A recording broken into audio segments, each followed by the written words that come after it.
successful business is fun to run and to take the hassle out of your hustle. And today is Tech Diva Weekly. We're here with my co-host, Ms. TJ Johnson, all the way from New York City, and Dr. Kachi, all the way from Florida. Hi, guys. Hey. Hello. Hello, everybody. We're here. It's And I'm Friday. Terralina. I'm Terralina from California Cover Ups, and I am here in Pennsylvania live. And our co-host, Miss Francine Gregory, is on the road today. So I'm in charge, so you know it's going to be interesting when it You're, comes to you're Terry the and Cat. Oh captain. yeah. You're the captain today. The captain of the ship.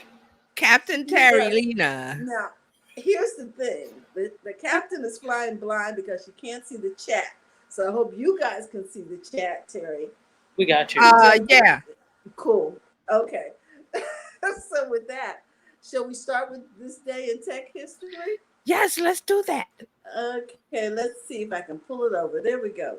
The first email comes from space. August 9th, 1991. Astronauts aboard the Space Shuttle Atlantis sent the first tech message using an Apple Macintosh portable computer to send what is considered that first email from space. Using the Apple Link online service, Atlantis astronauts Sharon Lucid and James C. Addison sent the following message. Hello, Earth. Greetings from the STS 43 crew. This is the first Apple Link from space. Having a great time. Wish you were here. Sid Creo and RCS. Hasta la vista, baby. We'll be back. So the Apple Link software on the Macintosh was especially configured to connect to NASA's communication system, which allowed the shuttle to interface with Apple's proprietary network from space. The Macintosh Portable itself only had very minor modifications to operate in space.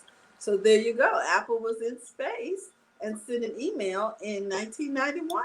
Wow. Wow. I know. Wow. Who knew? Yeah, who knew? Diesel engine was patented in the U.S. in August 9th, 1898.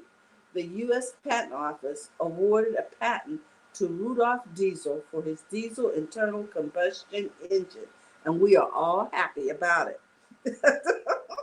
Yes. Project Chess gets approval. This was August 8th, 1980. The Project Chess team at IBM shows a prototype microcomputer to their corporate management.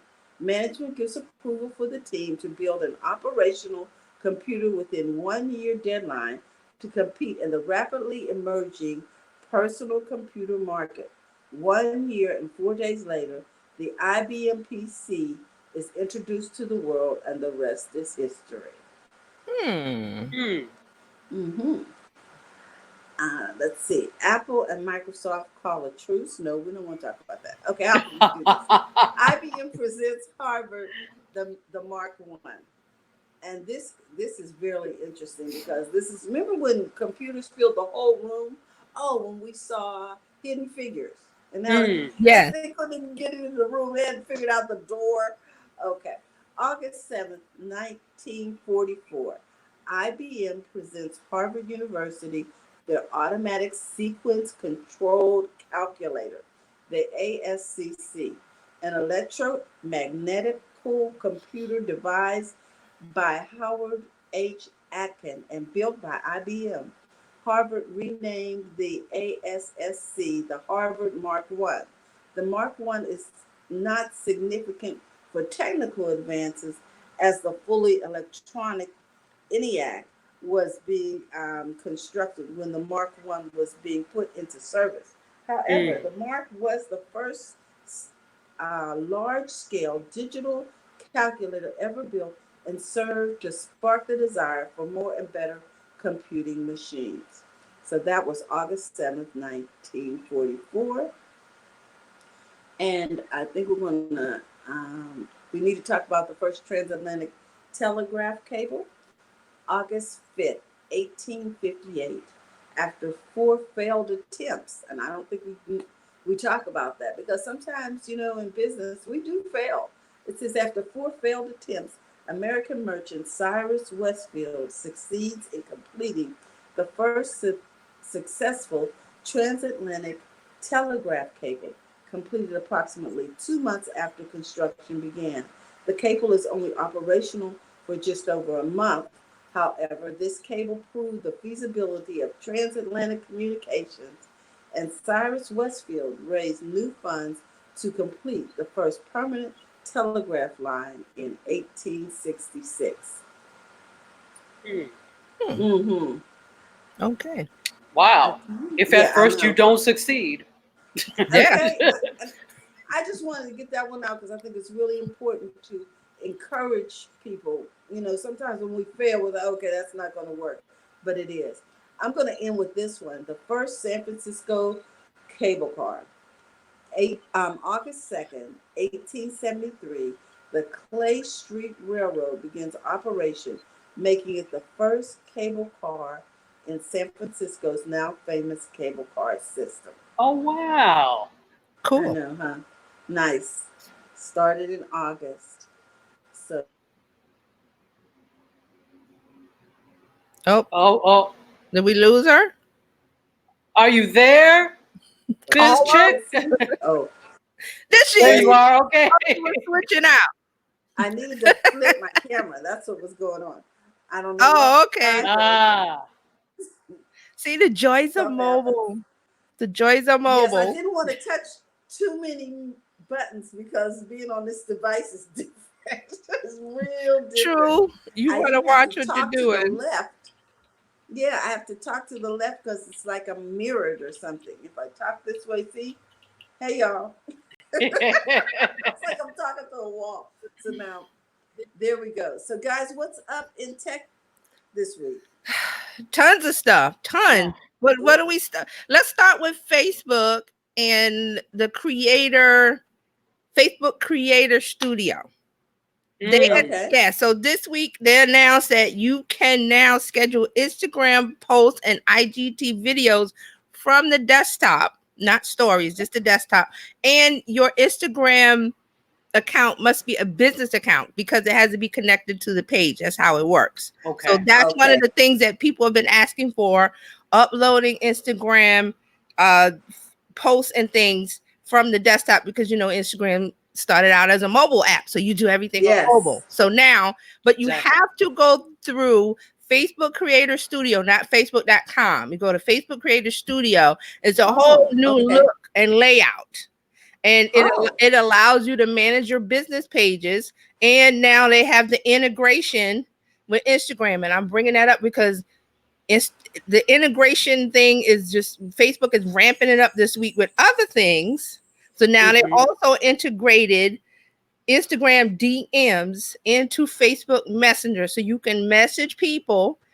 If they're in Facebook Messenger, you can message them from Instagram. They're connecting that now. oh, Remember we talked about that before, that they were going to combine yes. WhatsApp, Messenger, and Instagram. So this is like the first layer of it.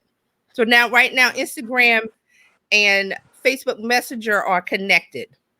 So you Okay. can, you don't have to switch the apps, is what it really is about. You don't have to switch the apps to talk to people. Oh, cool. So So I'm mhm. sorry. Go ahead, go I'm ahead. I'm wondering if this is what was the antecedent in removing. I don't know if you've seen. Yeah, I know you've seen this. So Mhm. before you were able to post to Instagram Right. from Facebook, Hmm. and Mm-hmm. then they removed that option. It Right. seems so because I was going to do it one day for a client, and I was like, "The hell, where is it?" So now I actually have to post to Instagram, whatever. So fine. So I'm wondering if the antecedent to that was because they were getting ready to make this move. Probably. I mean, they announced it, that they were that the back end was being integrated, so it makes it easier for messages to crisscross instead of I'm using Instagram DM and somebody else's WhatsApp, and then you got to go to WhatsApp. What if you don't have WhatsApp? So now they've removed all that. So Exactly. the background back end of it is all the same, whereas before it was three different back end systems, because remember Facebook bought Instagram, so that system was already set up, and then they bought WhatsApp, so that was a system already set up. So what they did was behind the scenes made it so instead of three things, it's one. So that's what I was saying. It's all going to be Facebook world. This is like a couple of steps. Another thing is the branding of Oh the my name. God. So now it's Instagram. Is it from Facebook? Yes, Instagram from Facebook And and WhatsApp from Facebook. Right. So, Zuckerberg wants to brand Instagram and WhatsApp and bring them into the Facebook world. If you didn't know, now you know. Facebook owns those two things. And on the other end of this, where I see this is that Facebook knows that it's known it has a problem for years, that there's declining reach and use with younger users. So they use Instagram. So they're trying to rope, they're trying to rope Instagram over into Facebook and trying to drag its popularity and what's good about it over, trying to put like a fresh face on it and say, Facebook is like this old lady that's putting on a young face. But there's an old lady behind there. You know what I mean? There's an old lady behind there. Don't be fooled. I don't think it's going to work, Terry. I don't think. Well, we know that. People are going to, well, I don't think that population is going to go home with grandma. I don't think they want to do that. It doesn't fuse over. If Generation Z or whatever they're calling, there's another Generation Alpha now. Alpha. Yeah, the next one is Alpha. It's Alpha, which is 9-year-olds. About that, I have. And see, the funny thing is, I was anybody born in 2010 and beyond is a Generation Alpha, and I was joking when I said, well, now they have to go to the Greek alphabet because they've done Z. So I didn't realize they were going to go to the Greek alphabet. Right. So yeah. Because it's the first generation that was born into a wholly digital universe. Like everything is digital. They don't know. My granddaughter. Right. Yeah. They don't know a phone with the curly cord. Like what? Like on Tachi's show. Remember the guy I forgot his name. He had an anniversary show. He put out a phone with a cord, and I was like, that curly cord. I hadn't seen that thing in like forever. So they don't know those types of things. They've been born into an iPad world, an iPhone world. Yes. They don't know what it was before the iPhone. Exactly. Correct. So that's Generation Alpha. So I don't think it's kind of like all about Eve, siphoning off the young energy, and Facebook is like the old lady trying to suck off the youthfulness from the apps that it bought, but it's not going to work because those people, they're going to move to TikTok or whatever else is coming. Well, that's what I was saying. I'm like, this is a perfect opportunity to explore TikTok because be for damn sure Facebook is going to mess this one up. Oh yeah. You cannot siphon that energy, as you were saying, from Instagram and try and it's not there. Even if the younger generation doesn't necessarily care about the privacy problem, they do care about the people that they're not trying to be around being on Facebook. The parents, the grandparents, exactly. Right. So they don't want to do that. Facebook doesn't realize that. So, but I feel like Facebook should say, listen, we're the old lady in the corner sitting in the rocking chair with the knit. So embrace that. You got 2.2 billion users. So what if the younger generation is like, we don't want anything to do with Facebook? Let it go. Question, TJ. My question is this. And Doc, here's my question. Yeah. Why you got enough money? Why not just build something new over there? Build a playground for them and let them be in their own playground. Why do you have to try to bring them into the house? Because I would say this, because that's already built out and that's something that already exists and already has an audience, it's easier to take something that already has an audience and integrate it into your platform than to start from scratch. And they would essentially be starting from scratch because remember, millennials and Gen Z don't really care for Facebook. So you really have to bring people back. It's easier for them to just mess with Instagram, to be honest. Wow. Yes, that's what they did. Remember Snapchat? They were trying to buy Snapchat. They couldn't buy it, so they decided to copy it. Exactly. Okay. I'm just saying. It's not like you're not making money every day and that you can't afford to launch a team of people over there to do something because TikTok just started. I mean, it's not that old, neither is Snapchat. Correct. So why not just give some people some money and let them go over there and build it? I think it's an ego thing with Mark Zuckerberg. Oh, The I ego. think that's part of it too. Yeah. It's an ego Okay. thing with him because I remember when the story came out last year that the founders of Instagram left, and there was not anything said by them, but there was speculation, and I think the editor from Wired wrote a story about it, that there was some kind of background fighting between Zuckerberg and the founders of Instagram Okay. because they were a part of the merger, the acquisition. And they came along and said, "This is our baby. We're going to watch our baby grow up because we want to be there to guide it, even though Yes. there's the owner is Facebook, but we want to be there." So I think because Zuckerberg says, "Well, we want to do this and that and that and that," and they're like, "No, we don't want any part of it," and they decided.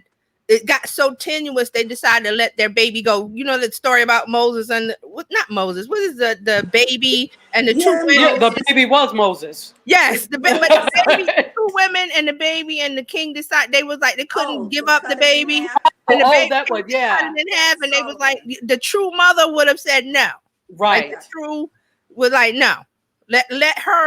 Let the other woman have it before you destroy my baby. So that's kind of what the founders of Instagram did. They kind of just went, okay, we give up. We nurtured this baby, it's there, and now we just kind of watch it from the side. Hey, Instagram, don't, oh my God, what's going on with it? That's what they're doing. That's what they're doing, unfortunately, because of Zuckerberg. Wow. But, Because it just seems like they want everybody in the house. And it's like, okay. At some point, the kids got to go to college. I mean, come on, let them go. Right. Gotta go to college. At some point. I mean, you're right. They reached that point. The founders of creators of Instagram reached that point and said, well, we can't fight the Death Star, Darth Vader, Zuckerberg, whatever, because it's too big and we can't, so we're going to walk away and not look back. Because it's too painful. Goliath better watch out. It's too painful. It's too painful for look at. Now, Facebook has more troubles. I saw this story on Yahoo Finance. If you're not watching Yahoo Finance, they don't pay me. But if you're not watching Yahoo Finance, they got a good thing going on with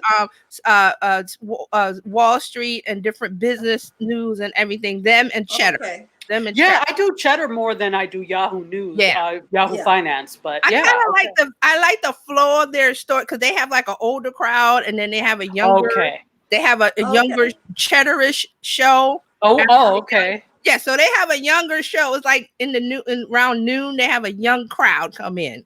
So I just like the flow of it. But here I saw this FBI surveillance proposal sets up clash with Facebook. So what it is that the FBI is asking for proposals to have the tech companies create surveillance, use their data to create surveillance software, something for them, so they can catch the extremists and the terrorists and this and that. So they want to kind of overlord and look at the data. But Facebook is saying like, well, this clashes with our, we got a privacy problem. We can't help you with that. So what do you think of that? FBI asking them to make software so they can spy on the data that's being shared. And they're talking about user ID, IP addresses, there was a list of things. I'm trying to pull the story up. What do you think about that? What do you think, Doc? I got an opinion, but go ahead. No, go ahead. I'll let you. Because you're probably gonna think I'm crazy. My thing is, I think whatever tools we have at our disposal, if there's something that radical, then I say by all means help them out, because we know that the government is not up on this stuff. Yeah. And if you're not doing something illegal, then what is the problem? You know what I'm saying? Okay, here's a little bit more about it. It says the FBI soliciting proposals from outside vendors for a contract to pull vast quantities quantities of public data from Facebook, Twitter, and other social media. And this is, quote, to proactively identify and reactively monitor threats to the United States and its interests. The request was proposed last month before all of the horrible stuff that happened this week. So they're asking for the bids by August 27th. Oh, so they're taking bids anyway. Yeah. Rob. This is gonna like Terry and I know the government does not have the resources nor the knowledge or the they're not up to date with doing this themselves, and also the government does not do this themselves. They always contract this kind of stuff out, like the Obamacare when the affordable, what is it, I forgot what it is, the Obamacare Act. When they needed a website, they didn't create it, they contracted out, and it was like millions of dollars over budget and all this other stuff. But it didn't work. Right, and it didn't work. But this is what the government does. They will not in-house create this. They will ask for bids from contractors to do the work. So they're asking Facebook, Twitter, Google, whoever to do that, because they have to give them the data. Yeah, I think they should do it, because whoever else they hire is just going to be a mess, because they always go with the lowest bidder. They ought to volunteer to do it to keep them out of their house. You know what I'm saying? To control the project.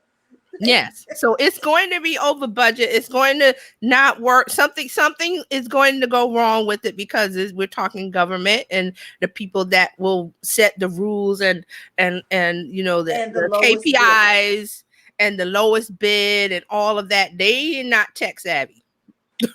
They're not. Yep. Not only are they not tech savvy, they're also unethical. I mean, I think we've seen this week in terms of their unethical behavior, and all it takes is one move, and nobody can do that. Purely unethical. Aside from that, they're really acting like this is going to have any effect and like this is going to matter at all. Let's just talk about the reason I brought up the whole unethical thing, and with the unfortunate shootings that happened. You're not going to catch radicalism necessarily on something like a Facebook or a Twitter. The ones who are really intending to do something are not putting it on there. They were on platforms like 8chan. So the El Paso shooting, that's where the shooter actually went and put that he was going to do this on 8chan. They're on the dark web doing these things. So to sit there and have a multi-billion-dollar contract for a substandard company who's not going to do anything anyway, and you all are going to take too long to decide what to do about it anyway, is laughable. The entire thing is laughable. What you need to be doing, and don't tell us about it, is you need to be trying to find ways to infiltrate these boards to see what's happening there. That's what you need to put the money into. Yeah, they need the movie, the Spike Lee movie, Black Klansman? Black Klansman. With the undercover police officer who was, online or whatever. I didn't see the movie. I haven't seen it yet. It was good. It was good. He was the one, the voice of, say, that them impersonating a KKK member or whatever, but the visual face was the other white officer.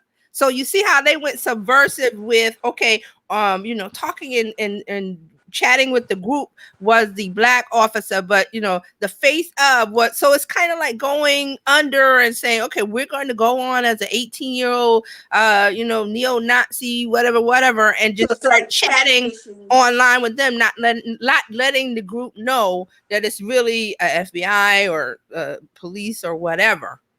That's what they're doing. Put the money into covert operations. And Pat says people don't usually tweet out their terrorist plots. Well, the crazy ones kind of let you know. Well, there was talk before this. One of it's so many I can't keep it straight. But one of them, before it happened, you could go to his social media and see all of it was like breadcrumbs leading to. Oh wow! And also I saw one of the news stories on CBS. They said that these people, they plan it like 2-3 years ahead. They're just waiting for the right thing to trigger them. So we know what triggered this. So they're saying that when one does one and it gets on the news, it triggers the others who already have plans in place. Like their plans are set. They're just waiting for the detonator, for the thing to set them off. And it's usually one up, the first one sets off the next, sets off the next. That's what was said on CBS News. I'll find that article. And the problem, the whole problem is the way we view and the discourse we use around these individuals, not to get too deep into it, but the discourse that we use around these individuals, lone wolf, mentally ill, you see it as an individual problem rather than a network of deplorable, hateful individuals and terrorists, which is what they are. So they've been making an apology tour for all of these terrorists that have been doing this for years. Go all the way back to Timothy McVeigh in Oklahoma City. They have been making excuses for them. And now, because the climate is ripe to make excuses for them, shielded by protecting yourself, etc., people don't do anything. Well, I think people are tired. I would hope they're tired enough. And what needs to happen, and what has started to happen, there are at least 3 countries who have issued travel advisories to the U.S. It was Venezuela, and I forgot Paraguay, and it's Venezuela, Paraguay, and someone. I can't remember. I remember the third one. I need more countries to do that. Exactly. Talk the talk. So here's some more about what they're saying, that they're gathering publicly available data that wouldn't include private messages and posts, but would allow the agency to collect information such as people's names, user ID, photos. And they're saying they're going to combine that with some other data sources to build detailed profiles of users and track their social lives. Aren't they already doing that? I mean, this is not anything new. This is not anything new. FBI kind of not on a combined, like, one level. I mean, police departments around the country might be doing, like the sheriff department here or whatever. They might be doing it on that level, but not, say, on an FBI level where it's like they want to build a nationwide thing of collecting database. I'm with Tachi. I thought they already had that going on.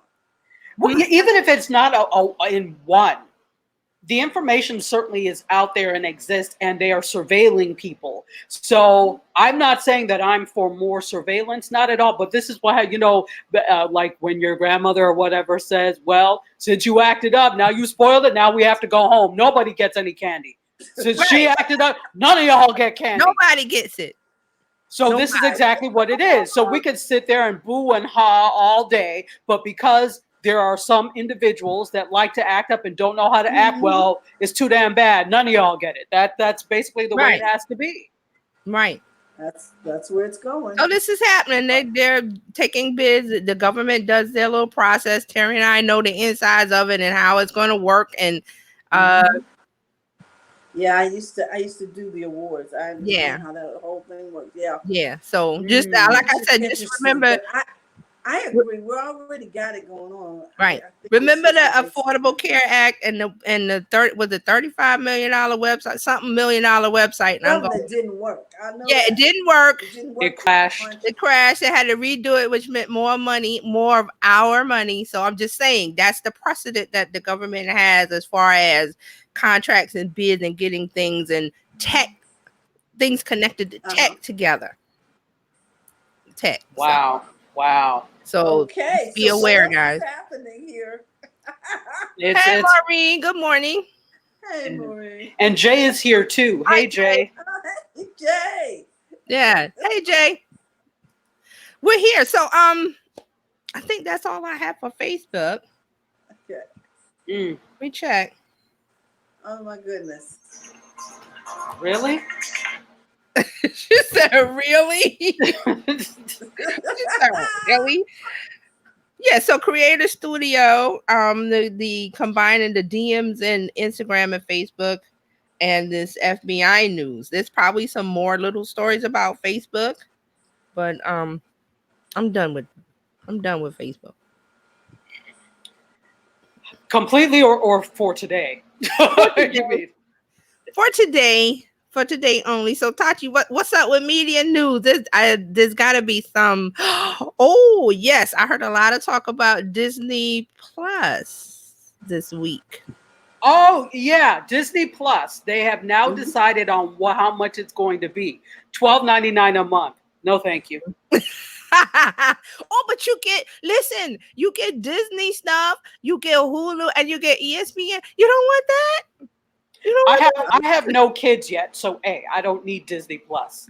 I'm already without Hulu, so why would I miss what I don't have? Yeah, no. See, what people don't realize about me, and this irks my podcast partner to no end, because he'll be wanting to review some stuff. I'm like, oh yeah, I'm not paying for that, so we can't review that. He's like, damn it, Tachi. So, it won't hurt me to skip Disney. And the thing is, the price point is so high. We're talking $13 a month.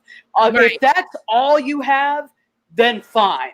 Okay. But if you, I just don't think they have a lot of stuff, but I don't think they'll have a variety of properties enough to warrant a large amount of people say, all right, I'm going to cut off everything and get Disney Plus or add Disney Plus to what I already have. They're late to the game.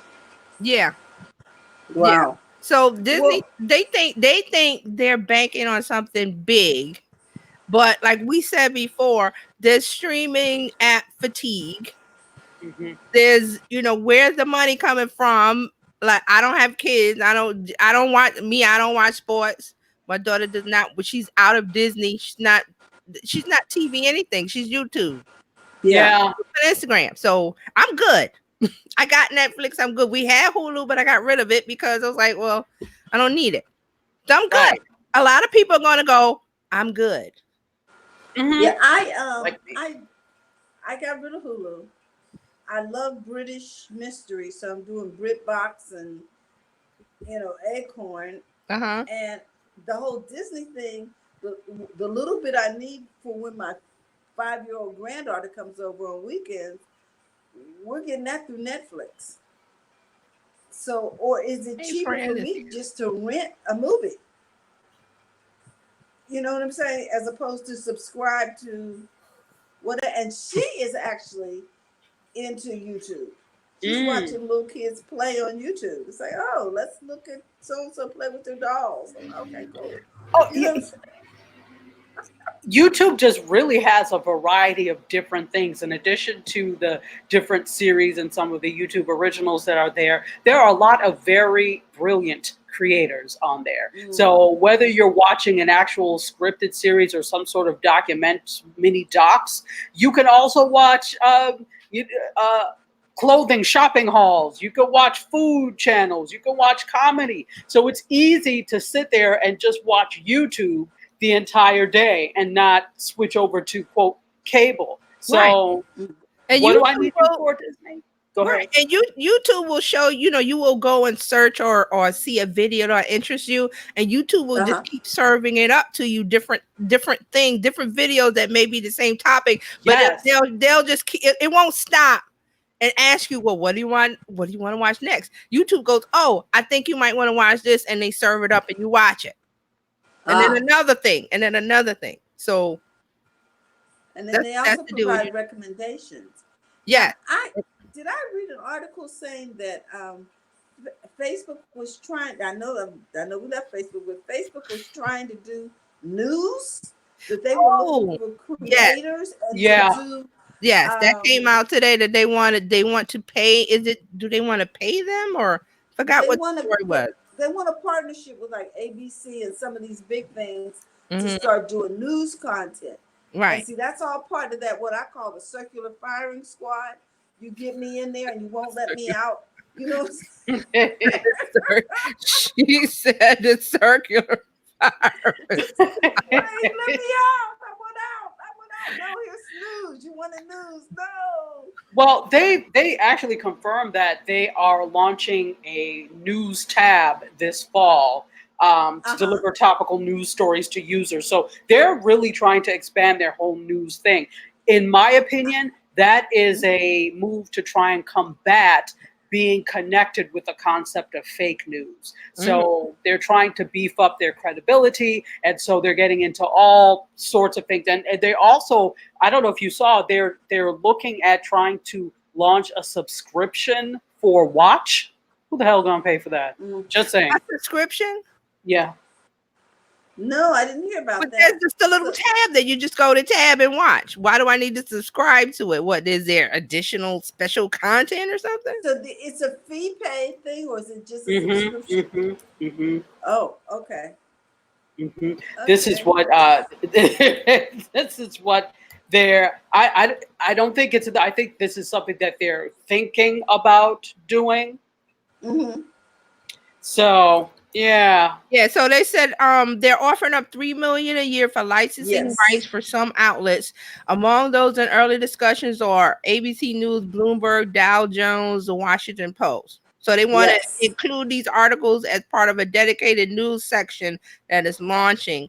Publishers would sign the deal lasting as long as 3 years in some cases, and they would get control over how articles appear on Facebook and whether readers would receive only snippets like a headline and some text before being sent to the publisher's website. Now, and they were saying here mentioning the Apple News Plus, and that's what I was saying. It sounds like they're trying to compete for Apple News. Yes. Yeah, yeah. This is a direct result of that. Nothing comes out of a vacuum. There's always for every action, there's always an equal and opposite reaction from physics. This is the same thing here. So Yeah, and then let me put Pat Could message you back. put that back up? Thanks. Yeah, my internet provider keeps trying to get me to buy a cable TV package. I keep saying no. Finally, they called and asked, "What are you watching if you're not watching TV?" The man sounded totally incredulous. I'm doing other things. Maybe I'm reading a book. Maybe I'm streaming. Maybe I'm Maybe it's none of building. your business. Maybe I'm doing construction. Maybe I'm editing I would have written down a whole list of things. You know what I could do instead of watching TV, dude? You kidding? Seriously, you're doing exactly. something. It's like, look, We witch, were is it having your that business? conversation. I, What do you mean? you What know about what? I could doing be it now? traveling. There's a whole ton of things I could be doing besides watching TV, man. So stop Exactly. calling me. I don't want it. And that's the smart thing. Some people don't want. Oh, what? You don't have that's what I said. They have me. Oh, you don't have cable TV. What do you do? I'm like, I work. I got other things. I got books. I got an iPad. I read. I do job. I'm doing stuff. TV, taking the TV out of it, and watching when you want to watch, it's freeing. You got so Exactly. much more room to do stuff and be creative and to do things that's going to build your business or bring you more money. Wow. Mm-hmm. Instead of sitting there watching mindless TV and going, okay, I just wasted, whatever hours watching this or that, when you could say, well, I got a break. Let me queue up, 1 or 2 episodes of this or that when I want to, not when you want me to watch. Well, You know, the other thing go ahead. I found out was watching Hulu. After the season is over, I'm pretty much done, and there's nothing on there I really want to see. I really want to have that concierge ability to pick and choose my content. Right. Absolutely. Right. Absolutely. And it's funny that you say, maybe I'm doing other things or whatever, maybe I'm building a business. It's interesting that you say that, because when we were little and we wanted to stay up and watch, like the American Music Awards because Michael Jackson or something was on it. And we're like, can we watch the American Music Awards? My mother would be like, they've made it. So meaning they've made it. You need to go to sleep so you can go to school and make it yourself. So my sister and I always joke with this thing was like, oh, such and such has come. Well, they've made it. So we always do that. But it's, it's a serious thing. It's like, I need to make it myself. So if I'm sitting there watching you as you're getting paid, I'm not going to get paid. Though TV is my business, so I kind of have to watch TV. But I'm not going to sit there mindlessly all day and do it.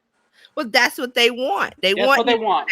So you will spend the money on cable TV, and then it's like, where did the day go? Well, you could have been doing a whole lot. You could have been out fishing or golf. Well, I hate golf, but I'm just saying, whoever likes golf or tennis, or you could be out in the park with your family you could be sightseeing, you could be learning something other than TV. And then when you want to watch it, you got your phone, you got your iPad, or when you go home, you say, hey, maybe I want to start watching Game of Thrones, or maybe I want to watch what's the Handmaid's Tale or Stranger Things, any of those shows that are there available as a complete package. And you can start off with season 1. Okay, and I'm gonna watch 1 or 2, and that's enough for me. and I'm going back to doing what I'm doing. So that's how it works. Instead of just mindlessly consuming the cable TV, and it's you don't have your TV on. I'm like, I hate having the TV on unless I'm watching Well, something. you know what's amazing to me is I am visiting my brother here, and they have cable, and I haven't watched cable in so long. It's like, oh, Isn't it weird? Isn't it weird? It's weird, right? it's really weird. Some of the shows I've never even seen before. It's like, oh, and It's they're a talking weird about what's feeling. coming on new, and I'm like, oh, okay. Wow. And I'm saying I used to be one of those people years ago, just leaving the TV on for noise, but now it's like I don't. Yeah. Come on, I don't need it. I don't need it. And Fran says, I put it up, I'll put it back. She says they want to program the masses. True. They want to keep you mindless, and when you're not creative, when your mind is not occupied by the media and the news. And because like I stopped watching 11 o'clock news before bed. I was like, this is crazy. I'm going to bed and my mind is full of that, the murder, this and that. I don't want to go to bed with that. I go with something else, or you want to feed your mind before you go to bed so you can have creative dreams. You can wake up with something, a sense of, okay, I'm ready to accomplish this, that, and the other. And mindless TV, we're saying mindless, not, okay, you decide to watch something. That's cool. You take a break, you watch something. But mindless consumption is like, it takes away your creativity. You to make products and services and start a business or grow the one you have, or you know what, I got an idea for, but if you got TV shoved in there, that idea is not going to get in. Exactly. I'm trying to say. Yeah. So think about it. Not to say that you want to watch TV, go right ahead. I'm just saying for me and for other people, we're like, okay, it's good to have, I watched Game of Thrones, but now it's over. I'm like, duh, I'm not replacing it with anything. Never got into it, but I'm not replacing it anything. That was the only thing that was must-see TV for me. And now I'm like, I don't have any must-see TV. Let me go over here, and I got, I got an idea for a new domain, and I'm buying domains and doing other stuff. But that's me, okay? That's me. I'm not putting anybody TV habit watching, but that's what Pat said, that the guy's calling her. Why don't you watch TV? I don't want to. It's like, which are you watching TV right now? No, you're at work. Okay. Your job is to get my money. You're trying to get my money out my pocket into your company, and it's not even your company. You're an employee into your the owner in the owner's pocket. No, thank you. And then Pat says, my college professors were like that. If someone was late for class, she'd say, I'm not going to force you to get here on time. I got my degree. I attended an HBCU, which is like being taught by stern aunties and uncles. There you go. Yeah.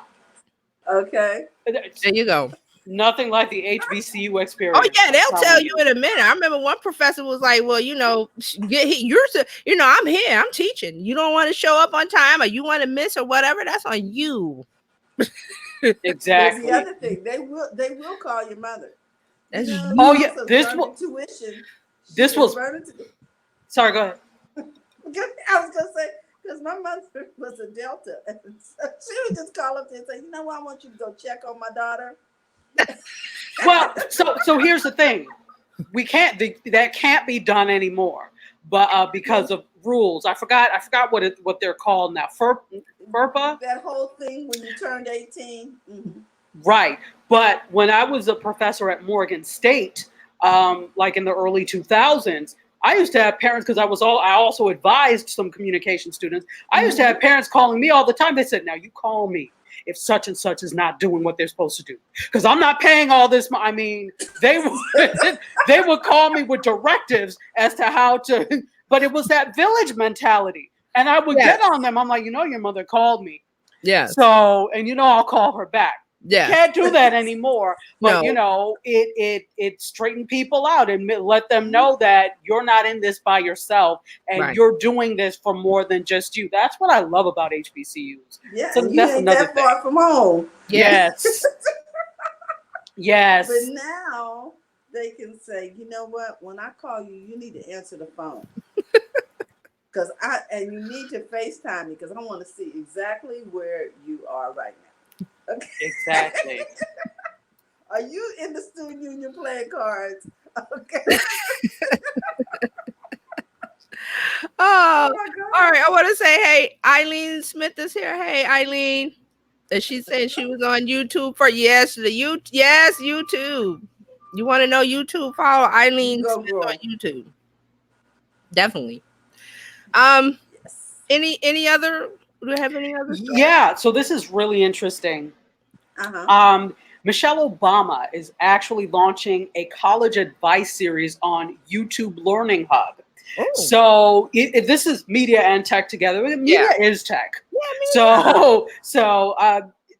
She is building her relationship with YouTube. If you all don't already know, I had talked about this before that the Obamas have a deal yes. with Netflix, right? So they are Mhm. really, because they have a production company, so they're very heavily now into the production realm.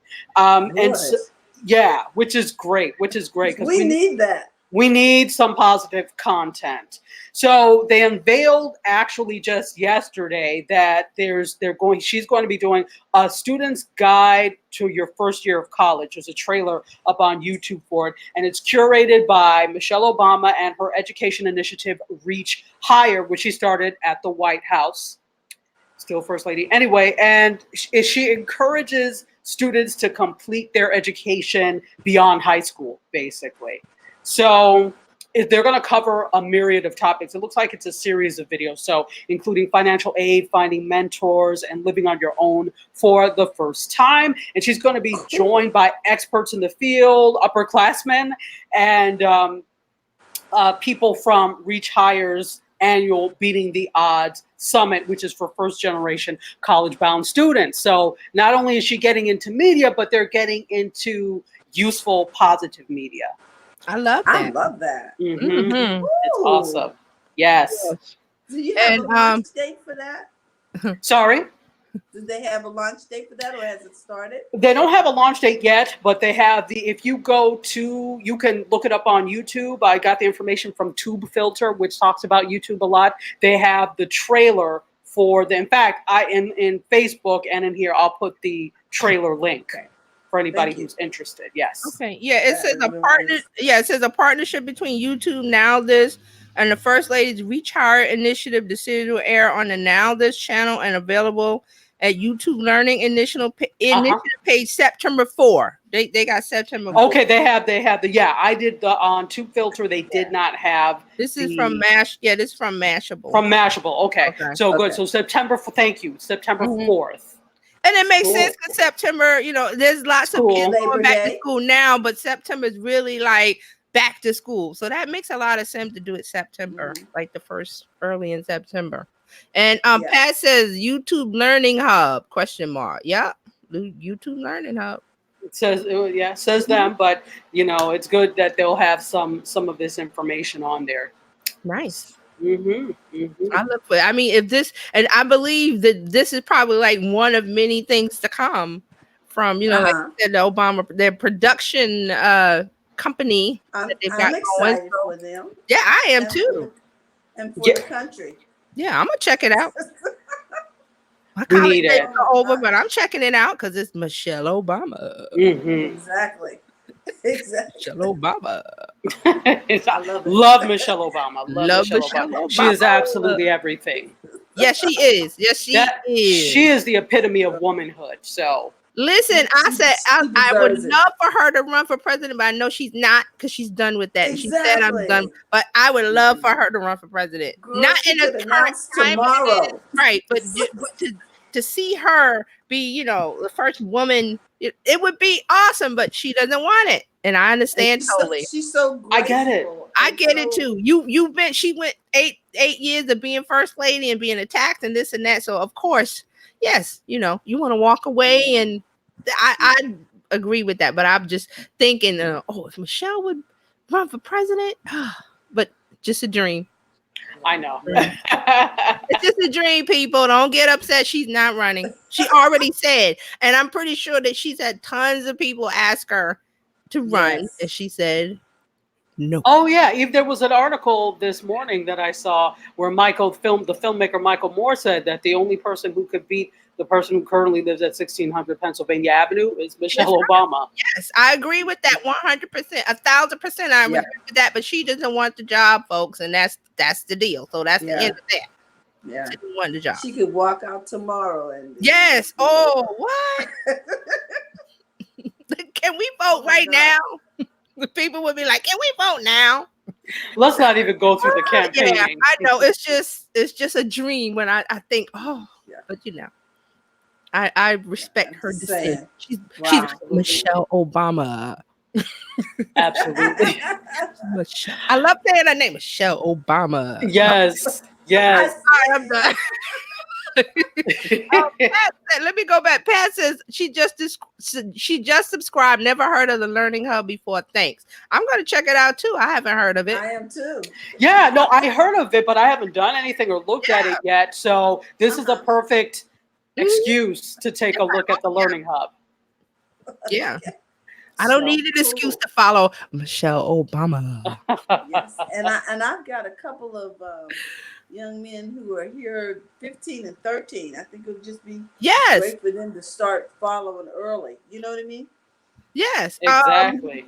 Mark has a comment. Mark says, "I'm surprised that she's not doing this for Netflix. The Obamas have a Netflix development deal, don't they?" Yes, they do. But you don't put all your eggs in one basket. So simply because you have a development deal, that doesn't mean you can't develop on your own and in partnership with others. So you should be on I'm a believer in spreading your net wide when it comes to media.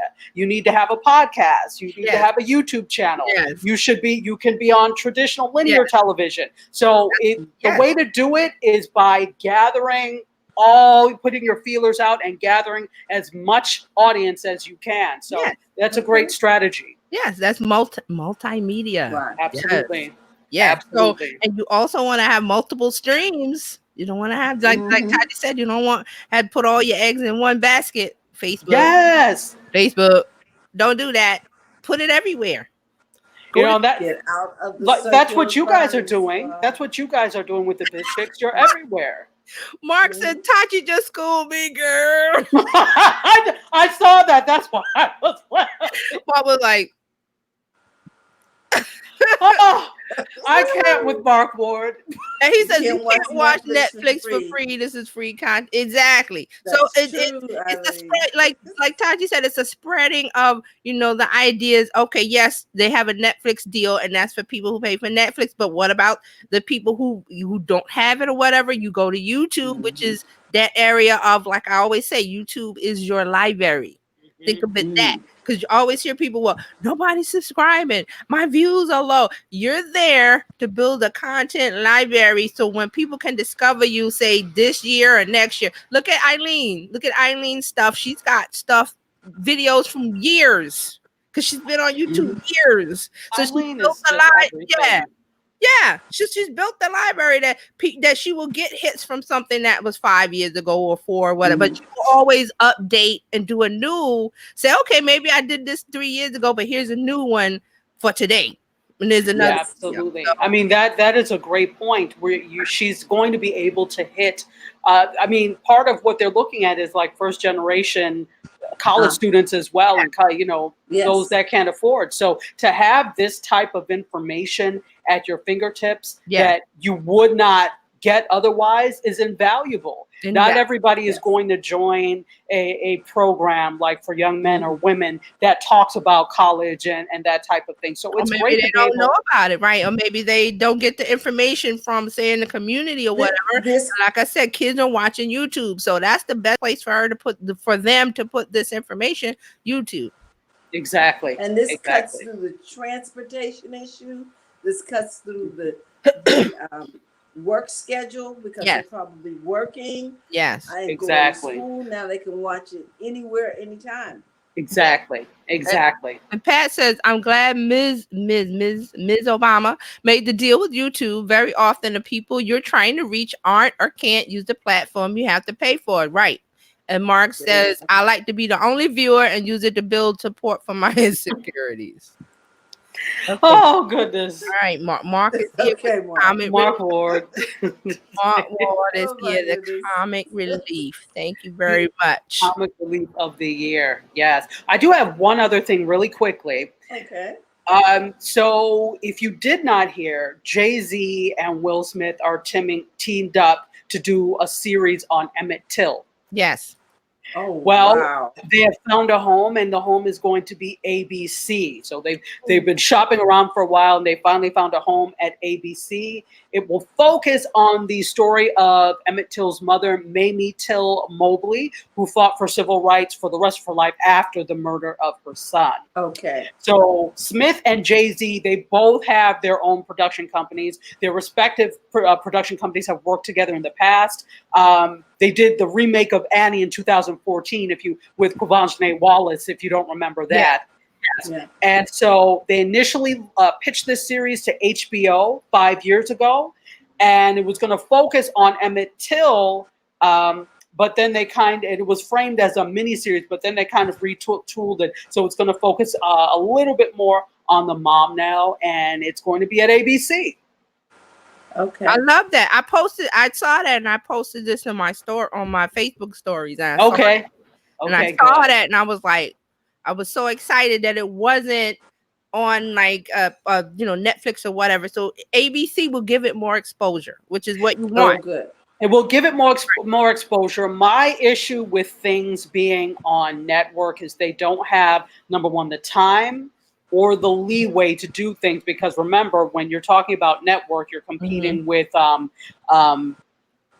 commercials. Right. Unless, of course, you've got a sponsor who will underwrite the entire thing and they'll do things without commercials. They did that when they showed Schindler's List on network. Right. So often that will happen. I don't think that will happen in this case. So it's probably going to be funded by commercials. And so you have less time to deal with it. Right. Whereas if it's on a quote cable network or something like a Netflix, you have more time to deal with it. You can do more things. You could get a little more raw and gritty, like you could never do when they see us on ABC. No. So I'm not saying this would be when they see us. But yeah, it's the one of this, one of that. It's like you would get more exposure on one of the free channels. Correct. You go deeper into the story on Netflix. So like which one? Correct. And the thing with the Netflix series is that it's gotten more talk from people who watch it outside of Netflix. And also, don't they have the Emmy nominations, which got them more stories in the news? Correct. So then people who don't know or don't have Netflix would go, what is that about? Let me go check it out. So it's like, it's like, which one do you choose? So it being on ABC, I kind of think about, when Roots was on TV, remember that? And it became it was this bigger than life thing, but it was on TV and there were commercials. So I'm hopeful that that the way that they've produced and presented the story, that it can work. I hope so. Also, remember that Roots was before the time of all these over-the-top channels, before cable, when you only had a choice of 3: NBC, ABC, CBS. So you really didn't, or UHF channels, take your pick. So you really didn't have a choice. It was a big phenomenon because that was what was on. It was now you have so much choice. Yeah, and then I'm just saying that it's like we still talk about that, and it's been redone. Being that big event. So I'm hopeful that it becomes a big event, but yeah, I hope so too. I plan on watching it. I'm gonna try. I still haven't seen When They See Us because I can't stomach it. It's on my list. It's just I've read, I've seen the people talk about it on Twitter that it's so intense, and I'm like, I gotta be in the right. You know what, guys? A lot of this stuff, I have real difficulty watching, having been a part of a lot of it. It's just a lot. And, it is. Yeah. So Pat says she's nervous. Didn't they destroy Raisins in the Sun? I'm gonna blame that on producers or whoever this. And that's what she's saying. Right. She doesn't know what they're going to do with the story. Well, But there's I'm only so hopeful. much you can do with that story because it ends one way. Right. But we all know the story. Well, I'm just saying that I like the fact that it's going to get out to others who don't know the story. There are people that don't know it. So Mark Warren says, first of all, it sounds like a good project. Look forward to seeing it. Second, I know how much they probably need the money. Here's to some success for those young, upwardly mobile professionals. Yeah. So I'm hopeful. I'm keeping, I'm going to be like that. And hopefully everything's on the right track. So. Yeah. All right. Well, I'm casting my cares. Okay. Anything else we want to discuss? I don't think so. I just I don't want think y'all so. to know that the Okay, two looks young like men we in this covered it house all. are on Snapchat. And I'm like, oh, you want to talk about Snapchat? No, not necessary. Do you have something about Snapchat? I just know Snapchat it's been on the rise for the last few weeks. Wall Street is bullish on them. They're doing things. They have they've changed their ad creation process that makes it really easy for anybody to create an ad on Snapchat, which is what you need to be doing as a business. I think people are under the misconception that they have to get on and make account and do snaps and stuff to interact with the kids, but no, you want to be on as a business to create the ads to get their attention. So they made the process easy, the Snapchat ad creation. Also, Snapchat is rolling out their latest batch of creator shows, which is something new that they're doing. Yeah, let's talk about that. Yeah, so they combine. So what creator shows do is combine Snapchat's vertical and hypervisual storytelling format with the kinds of organic stories that influencers are already creating on their pages, like Snapchat influencers or influencers in general. So each series is themed around the host's authentic passions. So it seems like it's more of a documentary type thing. So they've just signed 3 more. So the Kaplan twins, Matt Stefanina and Tila Dunn, who are big influencers. And they're premiering something called Artsy Fartsy, which is with the Kaplan twins. Step by Step is with dance creator, that's Matt Stefanina. And then Tila's Taste Test, she's a lifestyle vlogger and actress. So this is something new that they're doing, the creator shows, and it feels like a cross. If YouTube and Snapchat stories had a baby, this is what it feels like. Okay. So yeah. Cool. Mm-hmm. All right. So everybody's incorporating some kind of story feature. I'm waiting for LinkedIn to do it. Who knows? Well, Snapchat Revolut, they started it. They were the ones that started it. But I'm just saying, I'm waiting for that, and I'm also waiting for my LinkedIn Live invitation. Hello, LinkedIn. Let me just say this. So I finally, after being chopped liver, finally got my invitation to do it, and we went live yesterday, Curtis and I, for the first time. Yes, for the live stream show on live streaming that we did. Right. So let me say that it's great to be over there. What I would like to see is more of us over there that are creators that have been in the live stream game for a long time and doing things. There's no reason that a Biz Chick should not be there. There's no reason that Dr. Vibe should not be there. True. There's no reason. I mean, I could go through the list of people that are doing amazing things. Again, the search and discovery, I don't even know really how to find people live streaming outside of the people I already am connected to. Right. I think that's how they're doing it, that you're already connected to them. And then, because I've seen pop-ups like Ross Brand, he got his. So I've seen pop-up. And other, it's popped up from the notifications. Like you said, how do I find other streamers? How are they making that process of discovery happen? Right. The search and discovery is not there yet. Again, I do realize this is beta and they're still doing all of that. But honestly, to make it worth the effort to live stream and do things and not just another platform, just add that in, which is what I don't think LinkedIn wants. You actually want engagement and for people to be able to search and find you. So you want to be able to do things like use those hashtags, because as it is right now, you can't go live directly to the platform. You have to go through an encoder, something like Right, StreamYard the has an StreamYard, right? integration. So you have to Restream. You have to use Restream. Restream. Exactly. Restream.io. You could do that. You could use Wirecast. They give you a couple of the different ones you can use, but you can't go live directly to it. So you have the option to use hashtags and stuff, but that's what you need to do. It needs to be in a place. It's great so far, but it needs to be in a place where the search and discovery is like on point, and so that it's something great for creators to be able to use, something exciting, and it brings an extra level of that something to what we're already doing. Right, as they say, level up. And then because when you think about it, many of us that are live streaming, we're not necessarily monetizing the way that we could.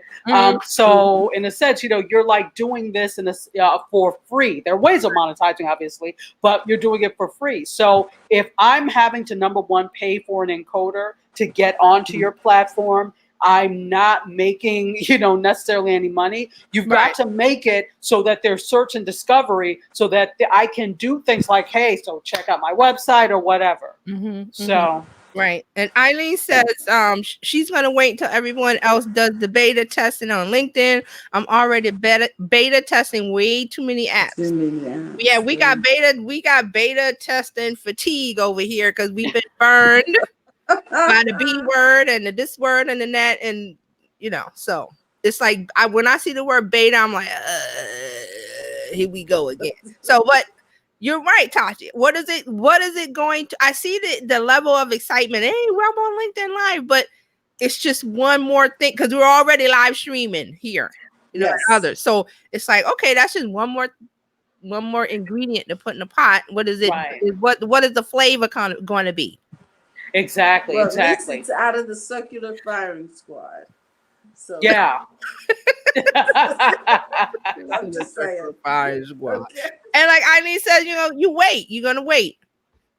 You're gonna wait. And I'm just saying, I'm just like, okay, well, like Tachi said, where are others? Where are the others? I'm seeing the same crew, and I'm it's going to get old. Yeah, it's going to get old.